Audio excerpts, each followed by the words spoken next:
Now you're very welcome back. So happy to say, Gavan Casey, the 42 here in studio. Good evening. Great to have you in. Thanks, Joe. How are you? Yeah, very well.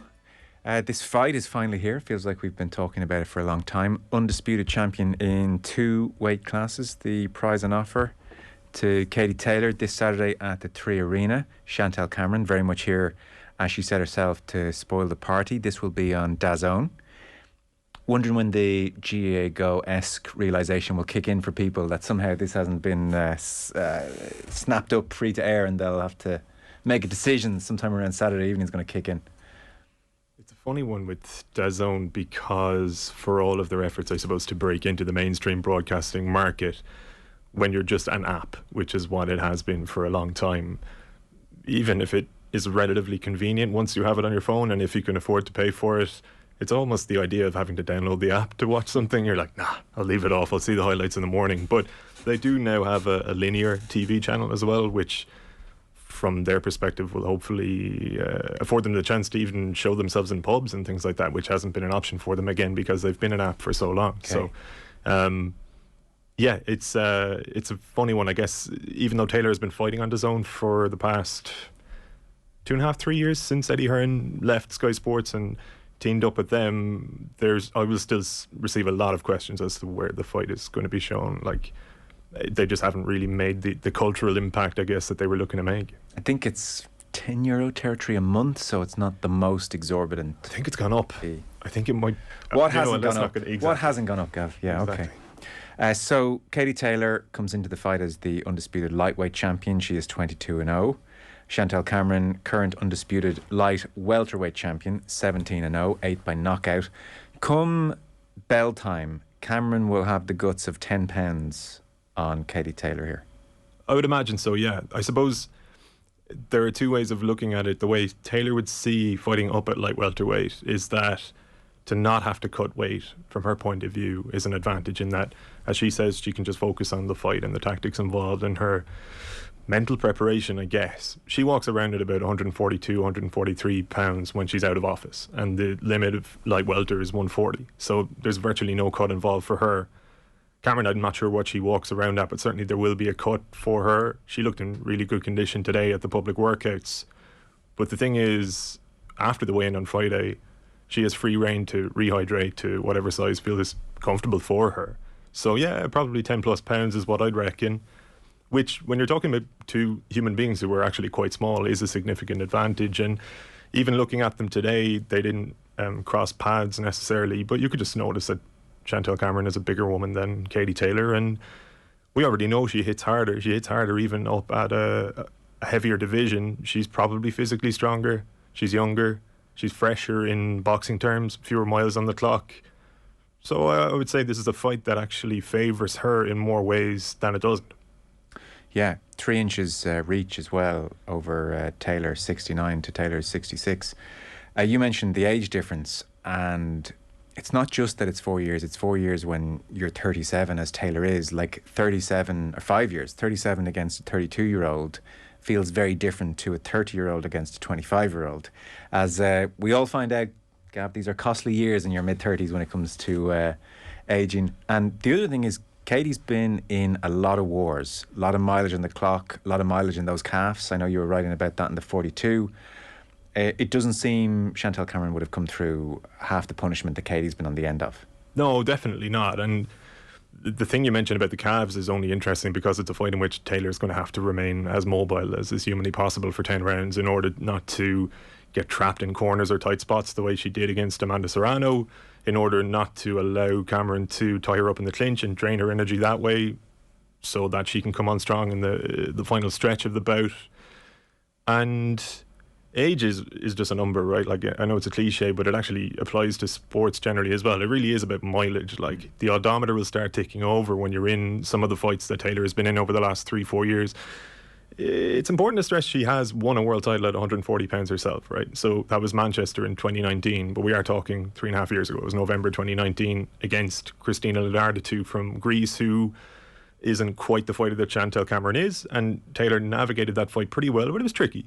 And 3.5 years on, she's had 3 of the best or most exhilarating fights of her career, but also the most taxing fights of her career. The rematch with Delphine Persoon in 2020, a brilliant fight with Natasha Jonas in 2021, and then the Serrano fight last April. And as you mentioned, as the clock ticks towards 37, the body doesn't recover quite as quickly as it used to. I'm not saying she'll be sort of carrying niggles in with her from her last fight, but more so wear and tear applies in boxing the same way it would in any contact sport. And I would say particularly in boxing, where your brain is being rattled around as well as your body.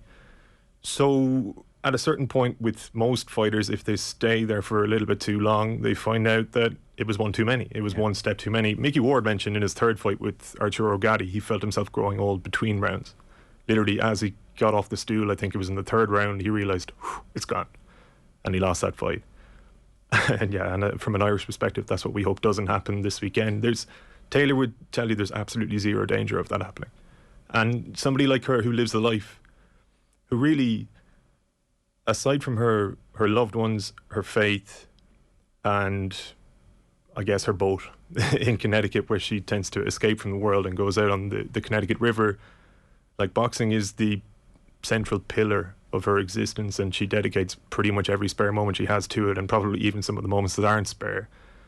And that will extend a fighter's career as well, right? Yes. Most don't make it to 37 fighting as well or as capably as she does now. So I would say, without meaning to sound in any way unkind to her, I actually think it's a compliment, maybe backhanded. She's probably been in a natural athletic decline for the last 6-7 years. Like, I think she was probably a little bit faster before Rio than even when she turned professional in the autumn of 2016. And the fact that she's still able to beat a fighter of the caliber of Amanda Serrano as recently as last year, and she's still in this mix, is actually one of the great feats of her career. Yeah, it's a slightly unsatisfying conclusion as part of a preview, because the last time we saw Taylor push to the pin of her collar was against Serrano in April a year ago. There was the Carvajal fight, as you mentioned, in October.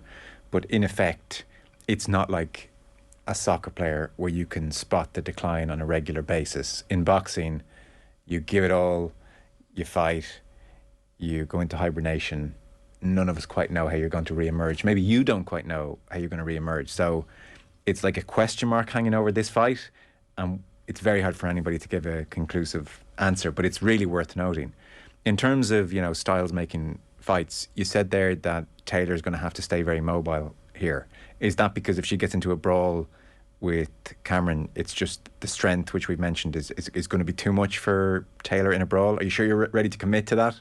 No, I wouldn't commit to it necessarily, but I would say that is a huge risk. And like, Taylor does like to get sucked into brawls against all better judgment. That's always a concern, and I think her team would probably tell you there is always there is a concern even coming into this fight, like particularly you're holding home ground here, you know what I mean? You've got an English fighter coming over. Okay, it's Cameron's title's on the line and Taylor is the challenger in this equation, but really Cameron is coming over taking what belongs to you. Like, she's taking your scalp ultimately. She wants to become the first woman to beat Katie Taylor as a professional. I think the world title belts, from Cameron's point of view, kind of go out the window. Like, the prize is almost bigger to be the one to beat Katie on her home soil. For Taylor, obviously, the prize is to become a two-way undisputed champion, which is kind of extraordinary. And, like, just to put the fight into context as well, from that point of view, it's exceptionally rare that you have two undisputed champions fight each other in boxing. Like, you can go back, weirdly with boxing, for a sport that's as good as it is at keeping records of its results, it's very hard to sort of find information like an undisputed champion versus undisputed champion. Obviously, the advent of new sanctioning bodies and new belts over the decades sort of muddies the waters as well. But I went through it for about an hour and a half the other day, and I think the last pure one was when Carmen Basilio moved up from welterweight, where he was champion, to fight the greatest boxer of all time, Sugar Ray Robinson, middleweight champion, in 1957. Okay. There are a couple that you could say qualify since then, but there are a couple of caveats, like maybe one belt was missing, or, for example, Michael Spinks moved up from light heavy in 1987, was it, to fight Larry Holmes, but at the time Holmes just didn't bother with the WBC title. He'd given away the WBA title. The IBF sort of, I guess, paid him money in order to endorse them as a new sanctioning body, but he was the Ring magazine champion, so he was the recognised heavyweight champion. Leon Spinks came up as light heavyweight champion and beat him. I think that's the closest thing to this fight in modern times. Okay. So I think sometimes with Katie Taylor fights, particularly over the last couple of years, maybe people can get bored of the idea that this is her toughest test, because it seems as though every second fight is that. But that actually is just a testament to how good she is and how ambitious she remains, and how crazy she is in some ways that she keeps wanting to take these tests. And because there would have been a strong argument, I'm sure, maybe even within her camp, I don't know, I suspect not within her own head because she is so single-minded, but there would have been a strong argument to say, you have just been an icon, this is your long overdue homecoming, pick a fight that you're going to win in front of the home crowd. yeah, and it's just not the way she's wired. I think where being 37 and having boxed for 20, 25 years, or however, I guess 25 years she's been boxing, where that comes into play here is the fact that as much as she will say she takes every opponent as seriously as the next, and she's just focused on the fight in hand, no matter who it's against, she does need something to sort of stir her. Like, she still needs a rocket under her the odd time in order to really put in, I guess, train as maniacally as she has for this fight. Because of the jeopardy in it, that's what'll get her out of bed in the morning. She'll be professional before every fight, but I think it's almost like sharpening the mind as much as her physical tools for a fight like this.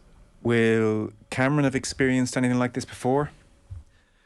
No, and I think that's probably one of the potential advantages on Taylor's side of the coin, in that Taylor's been fighting or preparing for and fighting in, like, let's call them major finals since 2005. She won her first European Championship in 2005.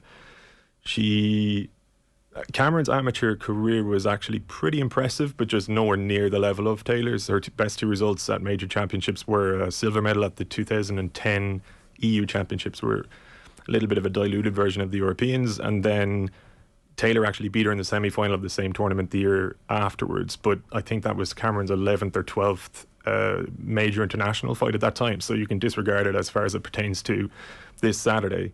But the reason I bring that up is, yes, she's won 4 world title belts as a professional since. She won the final 2 of them against Jessica McCaskill in her last fight, but she hasn't been exposed to the type of occasion that Taylor has as far back as even London 2012, that final, or at Madison Square Garden more recently, where it's the white hot heat of a proper professional boxing occasion. And she's walking into, I would say, the most daunting away trip in professional boxing currently. Fighting Katie Taylor in Dublin is nuts, really. What kind of personality is she? It's actually pretty hard to gauge, and sometimes that kind of scares me about her, in the sense that she says very little and just seems very steely focused. And often she's very softly spoken, and it almost maybe gives a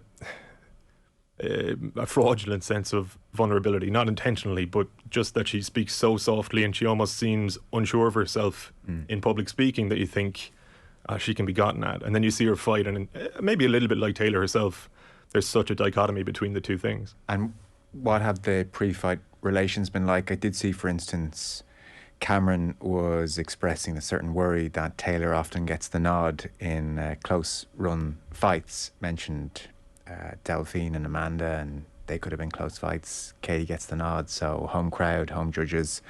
It didn't seem like the most inflammatory thing I'd ever read. Generally, have they been cordial or communicative in any great way? Yeah, it's funny, I guess, when they both sat down in March at the first press conference in the Mansion House up here, pretty cordial. I think Cameron speaks of Taylor with great reverence, and she acknowledges that she wouldn't be in the situation she's in, even regardless of this fight, had Taylor not turned pro in 2016 and really transformed their sport. And most female boxers would view Taylor through a similar lens. But then when they were down recording separately some promo material at the 3 Arena yesterday, there's a clip of Cameron saying, like, yeah, I'm here to spoil the party, but also, and I want to beat her up, you know. So she's not necessarily afraid of stating her intentions or laying out her mission statement ahead of it. I think Taylor probably doesn't really give two you-know-whats about Cameron or really any opponent. Like, I don't think she spends any great deal of time thinking about them, and is often, I'm sure she's sick of being asked, but it's almost a pointless question to ask her. Like, if you put it to Taylor at tomorrow's press conference, Cameron says she's going to beat you up, what do you think of that? Taylor would be like, oh, did she say that, yeah? Yeah, we'll see. Yeah. You know. I would say, to be honest, that Cameron has probably fixated on Taylor for a long time, because she's had what Cameron wanted for a long time. Not only titles, but a level of exposure and fame and adulation within the sport of boxing generally that Cameron couldn't quite get to. She was sort of, she had Eddie Hearn as a promoter, but didn't have, say, the fan base, and didn't have like the name recognition that Taylor had, which is actually part of the reason why this fight has taken so long to make, because it's always been a risky fight for Taylor, but you wanted it to be as valuable as it could possibly be for both of them, right? So it's taken a while. I wouldn't be shocked if she had a Katie Taylor dartboard at some point and was trying to will it into existence. And in the end, it was only because Amanda Serrano pulled out of a fight in Dublin that Taylor pulled the trigger on the fight, which actually surprised Cameron and her team, as far as I know. So there's a certain kind of Dublin is open for business again vibe. Fight, first world title fight since 2011, City West, Rigondo and Willie Casey. Eddie Hearn, denying claims that there's been an increase in security. And so that dichotomy, I'm sure, is very much there, and you've seen it, where on the one hand, this is the fitting, long overdue homecoming for an icon who is above reproach. And on the other hand, there is the underbelly to the sport in this country, which is not good.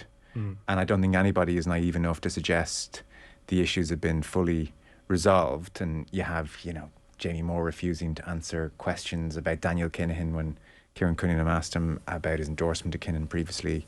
And, we're not here to talk about that. And yet we're here in Dublin, and it's, a mile down the road from where people might think that's important to talk about that issue. But they're trying to navigate those waters. And come fight time, everything else will dissolve away and the fight will be absorbing, you would think. But this week, to what extent has the wider issue of boxing and Dublin and the Regency been a factor to your eye? To be fair, the week from the media perspective has only just kicked off. There was a public workout today, and that's where Eddie Hearn was talking about the security issues. I think it was Kev Byrne, we were in a scrum, who posed that question to him first, and that's probably the extent to which it's come up. Like, the public workout environment isn't one in which you're really speaking to anybody at particular length. Tomorrow's presser will be interesting from that point of view. Who's up tomorrow? They'll all be there. So promoters, trainers, fighters. It's like the main press conference. But then there was one in March, and Kieran Cunningham was the only person to ask that question of Jamie Moore, and it wasn't really a particularly dominant topic of conversation, even amid the small talk around the hall. Yeah. And I often wonder. The thing is, sometimes there might be a perception that people haven't been asking these questions throughout the years of MTK Global or about Daniel Kinahan and about all of these connections. The thing is, you can ask the questions as much as you like, but you cannot force people to answer them.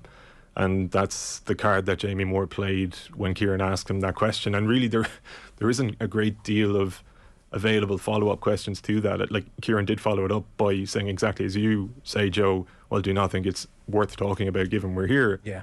And the response again was, well, we're here to talk about the fight. And where do you go from there, really? No, not anywhere really, because people are going to tune in and watch the fight. They don't really need to answer those questions. I also do think, as much as, yes, Cameron is an ex-MTK fighter, as is Gary Cully, who's in the co-main event, there is I wonder, is there sort of a distinction in a way when we talk about the sort of underbelly of Irish boxing? We really are just talking about the Kinahan organised crime group and their influence within the wider sport of boxing. And I guess, like, by extension, the boxers who signed with MTK as a management company, who have no involvement with crime themselves as individuals, but have had their morals questioned for many years for making a selfish decision, but a decision that they would explain as being the best one for themselves and their families in a sport or in a career that can be switched off in the blink of an eye. A career in which your life actually can end in the blink of an eye. That's how they justify it to themselves. And maybe, without meaning to become too tangential with it, I've often felt like maybe the boxers themselves are judged a little bit too harshly within that whole dynamic or situation because of those reasons, and because,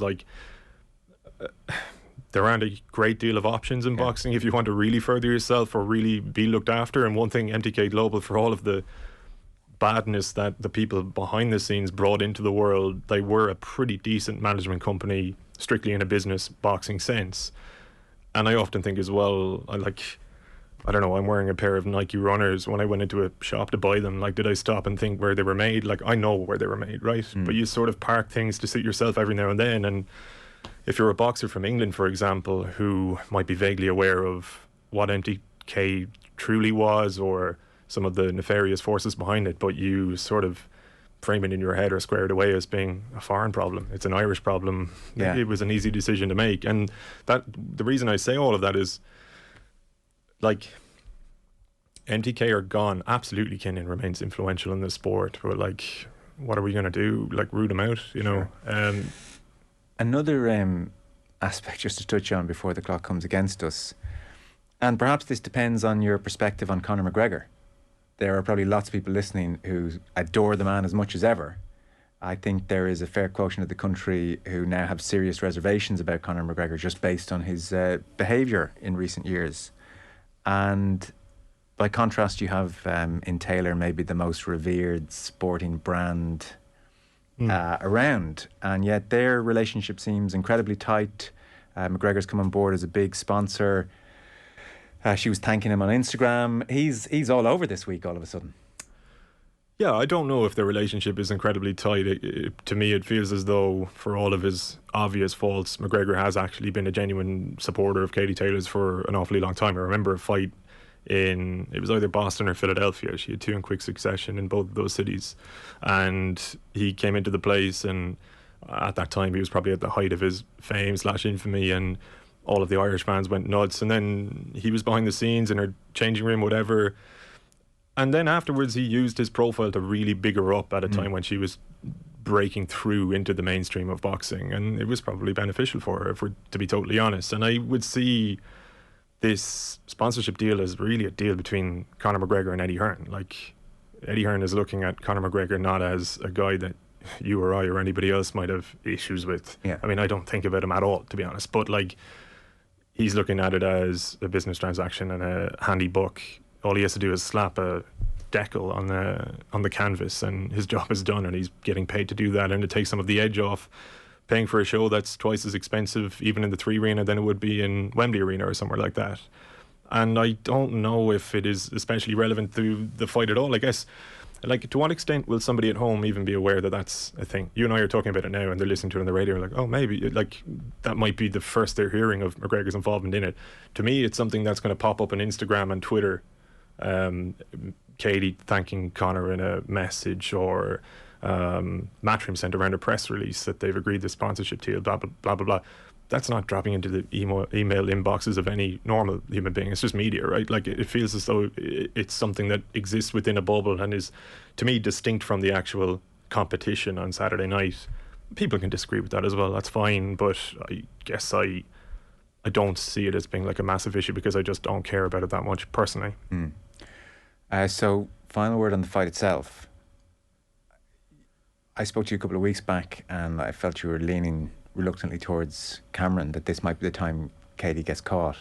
Do you still have that sense? Where are you?